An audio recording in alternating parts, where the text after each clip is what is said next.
मैं बाग सिंह गोदारा हिंदी व्याख्याता। आज हम बात करने जा रहे हैं जो बात करेंगे अलंकार की।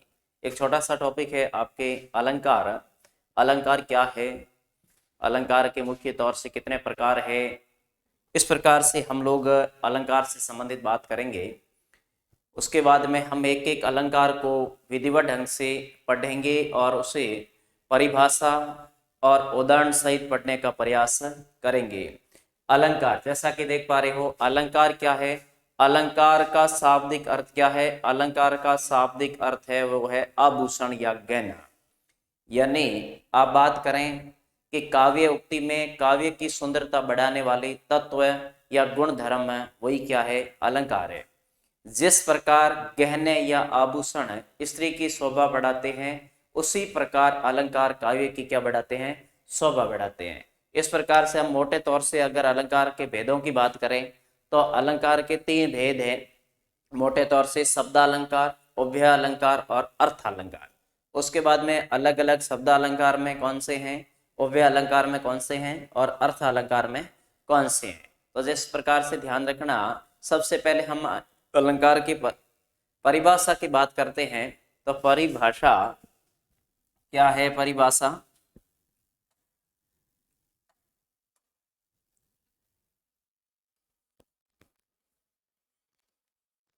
परिभाषा अगर हम परिभाषा की बात करें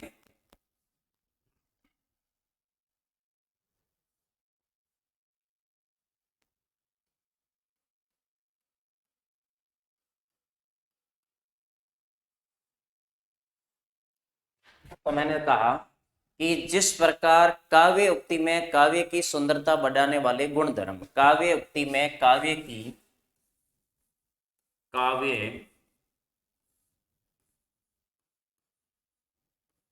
उक्ति में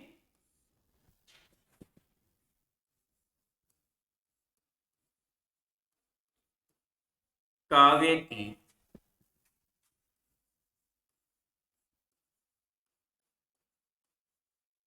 शोभा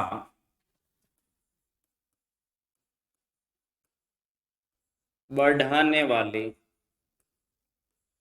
काव्य उक्ति में काव्य की सुंदरता बढ़ाने वाले, काव्य की शोभा या सुंदरता, काव्य उक्ति में काव्य की शोभा या सुंदरता बढ़ाने वाले, आप सुंदरता भी इसको लिख सकते हो यहाँ,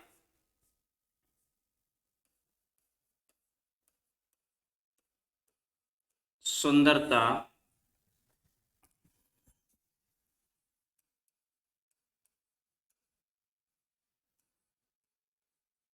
बढ़ाने वाले, काव्य उक्ति में काव्य की शोभा या सुंदरता बढ़ाने वाले गुण धर्म, बढ़ाने वाले गुण धर्म अलंकार कहलाते हैं। अलंकार कहलाते हैं।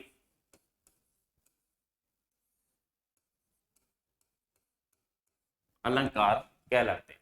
ध्यान रखना, जिस प्रकार जिस प्रकार अब मैंने कहा जिस प्रकार से गहने हैं वो स्त्रियों की शोभा बढ़ाते हैं, तो जिस प्रकार गहने या आभूषण, जिस प्रकार गहने या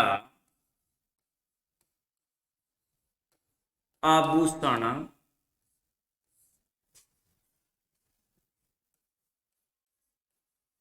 स्त्री की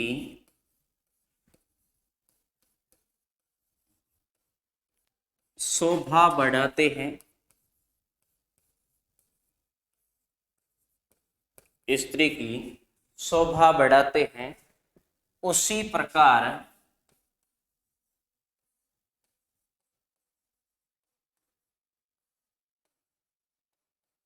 काव्य की सुंदरता, काव्य की सुंदरता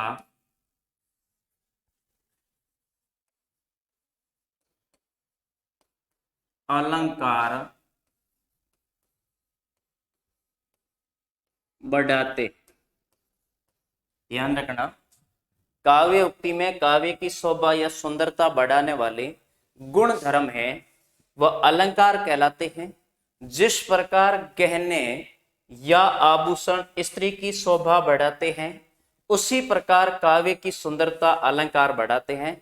जितना योगदान स्त्रियों में गहनों का होता है, उतना ही योगदान काव्य में अलंकार का होता है। इस बात का पूर्णतः हम लोगों को ध्यान रखना है। आगे हम अगर बात करें तो कि इसके मोटे तौर से कितने प्रकार होते हैं, जैसे हम लोग 3 प्रकार की मैं बात कर रहा था, जैसे एक है शब्द अलंकार,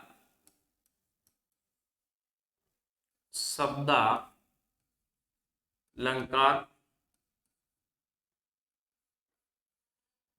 शब्द अलंकार। उसके बाद में हम बात करें तो उभयालंकार। आगे हम बात करें तो अर्थ अलंकार, अर्थ अलंकार। इस प्रकार से हम 3 भागों में से क्या कर सकते हैं, बांट सकते हैं। शब्द अलंकार, उभयालंकार, अर्थ अलंकार, 3 प्रकार से क्या कर सकते हैं, बांट सकते हैं। जैसे हम शब्द अलंकार की बात करें तो हमारा जो अनुप्रास अलंकार है, कौन सा अलंकार है, अनुप्रास अलंकार, ये शब्द अलंकार के अंदर आएगा। उसके बाद में हम यमक की बात करें, यमक का अर्थ क्या होता है, जोड़ा होता है, तो ये भी शब्द अलंकार के अंदर आएगा। उसके बाद में हम बात करते हैं सलेस अलंकार की, तो ये सलेस अलंकार है, ये भी किसके अंदर आएगा, शब्द अलंकार के अंदर आएगा। उसके बाद में हम छोटे छोटे अलंकारों की बात करें, जैसे लाटानुप्रास, लाटानुप्रास, ये भी अलंकार है, वो शब्द अलंकार के अंतर्गत आएगा। उसके बाद में हम और छोटे अलंकार की बात करें तो अलंकार है वक्रोक्ति अलंकार, तो ये वक्रोक्ति अलंकार भी किसके अंदर आएगा, शब्द अलंकार के अंतर्गत ही आएगा। उसके बाद में हम बात करते हैं पुनरुक्ति प्रकाश अलंकार की, तो ये पुनरुक्ति प्रकाश अलंकार है, ये भी किसके अंदर आएगा, ये भी शब्द अलंकार के अंतर्गत आएगा। अनुप्रास यानी वर्ण की आवर्ती हो रही है, जैसे चाचा ने चाची को चांदनी चौक में चांदी के चम्मच से चटनी चटाई। इस प्रकार से जो अलंकार है वो क्या है, अनुप्रास अलंकार है, एक वर्ण की क्या हो रही है, आवर्ती हो रही है। जैसे कह दिया भूरी भूरी भेदभाव भूमि से भगा दिया, इसका मतलब है कि भ वर्ण की क्या हो रही है, आवर्ती हो रही है। क्या हो रही है, भ वर्ण की आवर्ती हो रही है। उसके बाद में हम यमक की बात करते हैं तो यमक का शाब्दिक अर्थ होता है, वो होता है जोड़ा या दो, जोड़ा या दो, यानी शब्दों की आवर्ती है वो 2 या 2 से अधिक बार, कितने बार भी हो सकती है, प्रत्येक बार उसका अर्थ होगा वो क्या होगा, भिन्न होगा। जैसे सजना है मुझे सजना के लिए, तो एक सजना श्रृंगार के लिए आएगा और एक सजना है वो पति या नायक के लिए आएगा। जिस प्रकार से हम लोग एक पुराना उदाहरण है कनक कनक थे सो गुना, तो एक कनक का अर्थ होगा वो धतूरा होगा और एक कनक का अर्थ होगा वो क्या होगा, सोना होगा। इस प्रकार से बहुत सारे उदाहरण हम ले सकते हैं। जैसे सारंग का ले सकते हैं, सारंग ले सारंग चली, सारंग पुगो आय, सारंग ले सारंग धर्यो और सारंग सारंग माए। इस प्रकार से बहुत सारे अलंकार हैं और समग्र उदाहरण है जो यमक अलंकार के अंतर्गत आते हैं। उसके बाद में हम अगर बात करते हैं क्षमा करें सलेस अलंकार, सलेस अलंकार का अर्थ होता है चिपका हुआ या छिपा हुआ, यानी शब्द एक ही शब्द के अंदर से बहुत सारे अर्थ निकलेंगे, तो क्या है, सलेस है, यानी इसके अंदर एक ही शब्द के अंदर बहुत सारे शब्दों के अर्थ है वो क्या है, छुपे हुए हैं। इस प्रकार से लाटानुप्रास वक्रोक्ति पुनरुक्ति प्रकाश की हम लोग बात करेंगे। जैसे हम लोग आगे जाते हैं उभय अलंकार, तो उभय अलंकार के अंदर ध्यान रखने योग्य ये बात है कि इसके अंदर एक सलेस ही आएगा, जो सलेस है वो किसके अंदर आ चुका है, और भी वो आ चुका है शब्द अलंकार के अंदर है। उसके बाद में अगर हम बात करें तो यहां अर्थ अलंकार के अंदर कौन सा आएगा, ध्यान रखने योग्य बात है कि अर्थ अलंकार के अंदर एक आएगा जैसे उपमा अलंकार। कौन सा अलंकार आएगा, उपमा अलंकार। उपमा अलंकार की बात करें, उसके बाद में अगर बात करें रूपक अलंकार की, तो रूपक अलंकार भी अर्थ अलंकार के अंदर आएगा।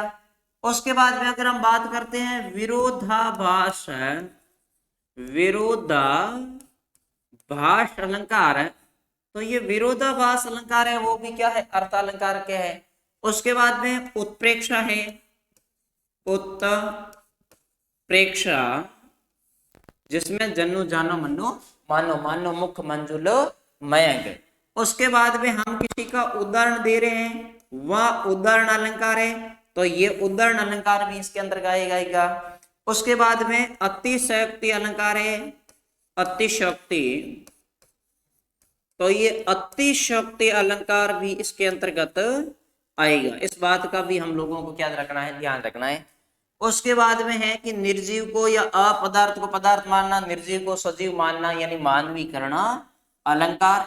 तो ये मानवीकरण अलंकार भी किसके अंदर आएगा, ये अलंकार है वो भी किसके अंदर आएगा, अर्थ अलंकार के। तो मोटे तौर से हम लोगों को इस प्रकार से बात को ध्यान,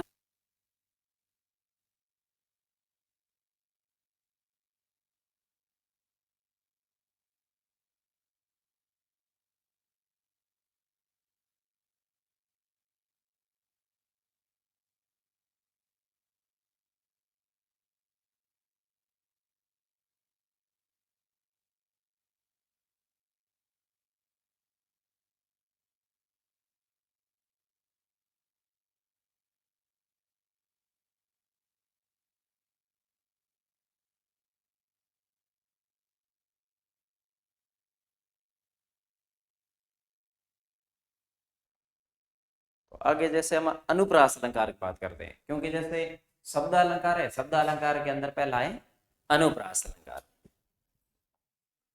तो अनुप्रास अलंकार है वो शब्द अलंकार का भेद है, किसका भेद है, शब्द अलंकार का भेद है।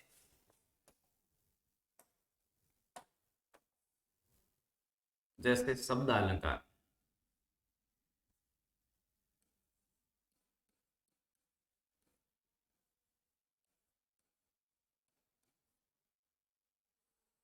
अब शब्द अलंकार है क्या, क्या पता चलेगा कि इसमें शब्द अलंकार है। ध्यान रखना, जहां काव्य उक्ति में उसकी सुंदरता है वो शब्दों के माध्यम से बढ़ती है, अर्थों के माध्यम से नहीं बढ़ती होगी, शब्दों के द्वारा बढ़ेगी। यानी शब्द से ही पता चल रहा है, जहां काव्य उक्ति में उसकी सुंदरता शब्दों के माध्यम से बढ़ती है। अब देखो इसका ध्यान रखना, इसका शब्द अलंकार का, अभी हम जो बात कर रहे हैं वो अनुप्रास अलंकार की बात नहीं कर रहे हैं, हम शब्द अलंकार की बात कर रहे हैं। जहां काव्य उक्ति में, जहां काव्य उक्ति में, जहां काव्य उक्ति में उसकी सुंदरता, उसकी सुंदरता किसके माध्यम से बढ़ेगी, शब्दों के माध्यम से। सुंदरता शब्दों के माध्यम से, शब्दों के माध्यम से बढ़ती है, यानी शब्दों के माध्यम से बढ़ेगी। जहां काव्य उक्ति में उसकी सुंदरता शब्दों के माध्यम से बढ़ती है, लेकिन इस एक बात का और ध्यान रखना है, यदि उस शब्द का पर्यायवाची, यदि उस शब्द का, जो शब्द आएगा है ना, यदि उस शब्द का पर्यायवाची, यदि उस शब्द का पर्यायवाची रखते हैं, वो शब्द नहीं रख करके उसका कोई पर्यायवाची होना चाहिए, पर्यायवाची रखते हैं। बात को अच्छी तरीके से ध्यान रखना कि यदि उस शब्द का पर्यायवाची रखते हैं, यानी शब्द आएगा, उदाहरण आएगा, और उसमें से कोई भी आपने शब्द ले लिया, जल का ले लिया है ना, नीर ले लिया, जल की जगह तो नीर है, वो काम नहीं आएगी। उस समय नीर करते समय उसकी जो सुंदरता होगी वो अपने आप ही क्या हो जाएगी, समाप्त हो जाएगी। यदि उस शब्द का पर्यायवाची रखते हैं तो उनकी सुंदरता क्या हो जाएगी, समाप्त हो जाएगी। रखते हैं तो उसकी सुंदरता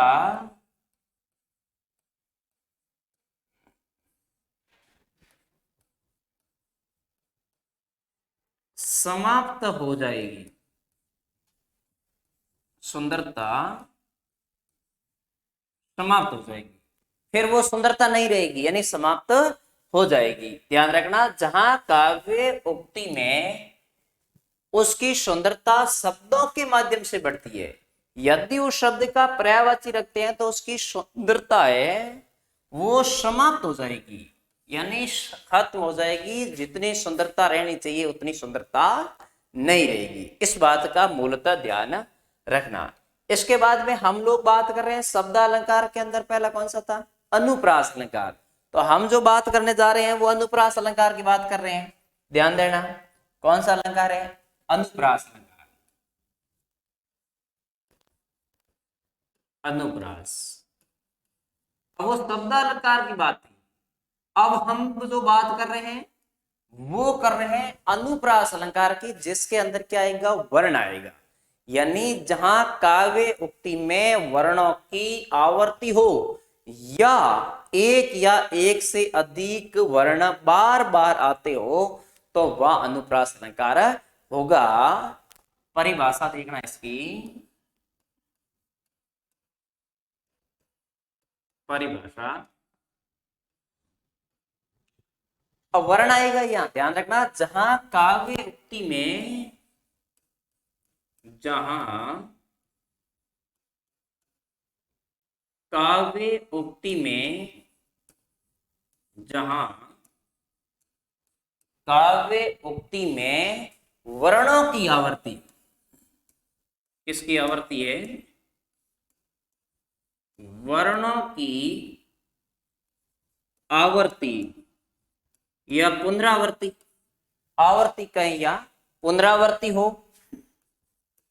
आवर्ती हो या क्या हो जाना चाहिए, पुनरावर्ती हो, वो एक ही वर्ण है वो क्या होता है, बार बार आए। पुनरावर्ती हो या एक से अधिक वर्ण, या एक से अधिक वर्ण, एक से अधिक वर्ण, एक से अधिक वर्ण क्या आ जाना चाहिए, बार बार आते हो वर्ण, बार बार आते हो, बार बार वर्ण आते हो, वहां अनुप्रास अलंकार होगा। यहां शब्दों का ध्यान रखना, शब्दों की अगर आवृत्ति हो रही है और प्रत्येक बार उस शब्द का अर्थ है वो भिन्न आ रहा है तो यमक है ना, और वर्ण है तो अनुप्रास है। वर्ण बार बार आते हो वहां अनुप्रास अलंकार होगा, अलंकार होगा, नो डाउट, है ना। जहां काव्य उक्ति में वर्ण की आवृत्ति, है ना, ध्यान रखना है, अनु, अनु में दो है ना, वर्ण में भी दो है, इस प्रकार से ध्यान रखना। जहां काव्य उक्ति में वर्णों की आवृत्ति हो या एक से अधिक वर्ण बार बार आते हो वहां अनुप्रास अलंकार होगा। जैसे हम लोग उदाहरण की बात करें, अगर इसके अंदर हम उदाहरण की बात करें, देखना किस प्रकार से एक वर्ण है वो बार बार क्या करता है, आता है। तो हम उदाहरण की बात करते हैं, मैंने कहा कि एक ही वर्ण होगा, है ना, बार बार आएगा, वर्णों की आवर्ती होगी। जैसे चारु, ये वर्ण एक एक वर्ण आएगा। चारु चंद्र चंचल किरणें, चारु चंद्र की चंचल किरणें, चारु चंद्र की चंचल किरणें। तो इसके अंदर क्या है, चा वर्ण की आवृत्ति हो रही है, चा वर्ण की आवृत्ति हो रही है, चा वर्ण की आवृत्ति हो रही है। तो इसके अंदर क्या है, चा वर्ण की आवर्ती, चा वर्ण की आवर्ती, आवर्ती होने के कारण, होने के कारण, होने के कारण अनुप्रास अलंकार, यानी आवर्ती हुई इसके कारण अनुप्रास अलंकार है। अगर हम और कोई अलंकार में, इस अलंकार में उदाहरण की बात करें, जैसे एक और लेते हैं, भूरी भूरी, भूरी भूरी भेद भाव, भेद भाव भूमि से, भूमि से भगा दिया, भूमि से क्या कर दिया, भूमि से भगा दिया। अब ध्यान रखना, इसमें क्या हो रहा है प्रिय विद्यार्थियों, भ वर्ण, भ भ भ भ भ भ, यानी इसमें भूरी भूरी भेदभाव भूमि से भगा दिया।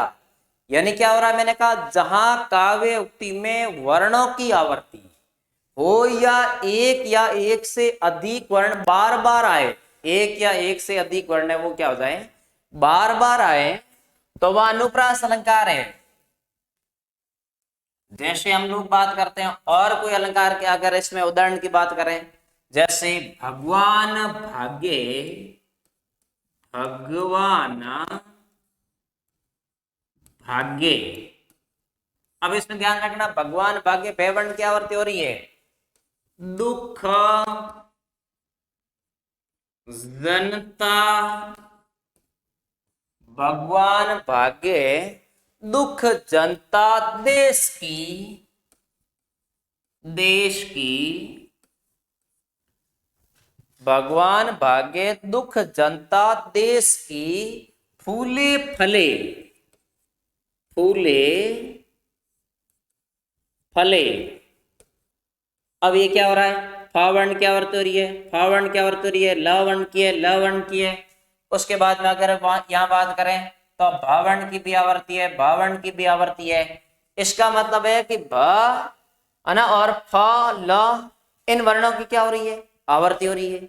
इन वर्णों की क्या हो रही है, बार बार आवर्ती हो रही है। इसका मतलब क्या है ना, जैसे हमने बात की भुजबला, भुजबला भूमि भूपा किनी महिदेवा दिनी। भावर्ण क्या आवृत्ति हो रही है, भुजबल भूमि भूप किनी मई देवा दिनी। यहां भी क्या हो रहा है, भावर्ण की क्या हो रही है, आवर्ती हो रही है। तो इस प्रकार से इनके अंदर क्या है, अलंकार है, वो क्या हो जाएगा, अनुप्रास हो जाएगा, है ना। देखो कितने भी उदाहरण दो अपन, जैसे चाचा ने,